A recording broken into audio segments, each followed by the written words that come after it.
This video is a continuation of part one, in which we talked about model metrics, specifically accuracy, error, and precision, and used this same data example with the same values in the confusion matrix to arrive at those values. And so what we're going to do now is just get into some other metrics that we can pull from this confusion matrix. The first of these is going to be sensitivity.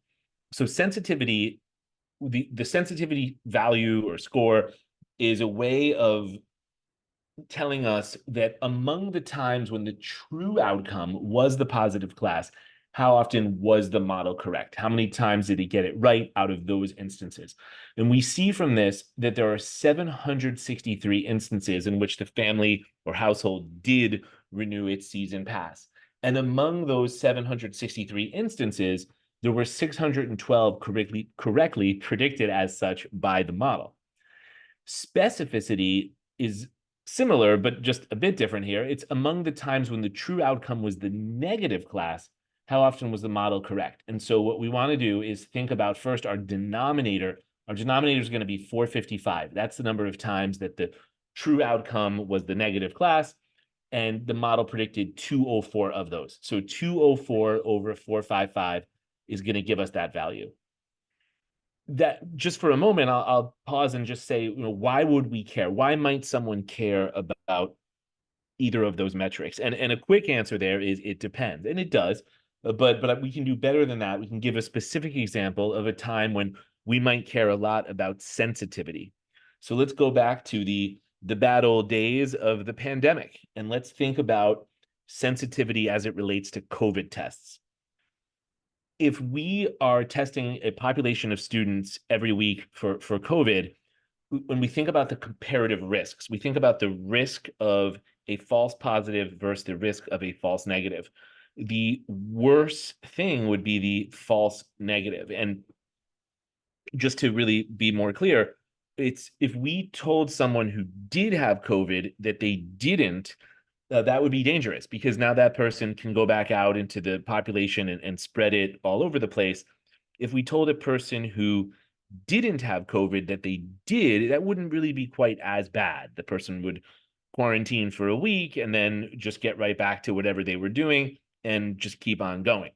So in that case, we would care a lot about having a high sensitivity value. So there will be instances when either one of those might be particularly noteworthy to the person who's doing the analysis. And we can do another video where we get into more of the who cares question around these. But for now, those are just the definitions of the terms. Balanced accuracy could actually be defined a couple of different ways. You can get a little fancier if you weight the different outcome classes, or you weight the sensitivity and specificity based on the how the frequency of those outcome classes within the data. But here we're going to keep it pretty straightforward and say it's just going to be a simple mean. It's going to be the arithmetic mean of the sensitivity and specificity values. Balanced accuracy can be really helpful if you looked at if you had a rare outcome class in your data, and you had a model that always just predicted the common outcome class, you're going to end up with either a really high value. You're going to end up with a really high value for either sensitivity or specificity, but a very, very low value for the other. And so that would, when you saw the overall accuracy, or you saw either one of those other two, sensitivity or specificity, and saw some really high value, and then looked further and said, wait, but there's a balanced accuracy that's far, far lower, it would be revealing that the model wasn't actually predicting both outcome classes equally well. And if that sounded like just a whole bunch of words, that's all right. Again, another video we can tackle sort of the so what and the who cares. But for now, we'll move on to F1 score. F1 score is a harmonic mean, and it is a harmonic mean of the precision and sensitivity of the model. It is calculated as shown right here on the slide: 2 times precision times sensitivity divided by the sum of precision and sensitivity.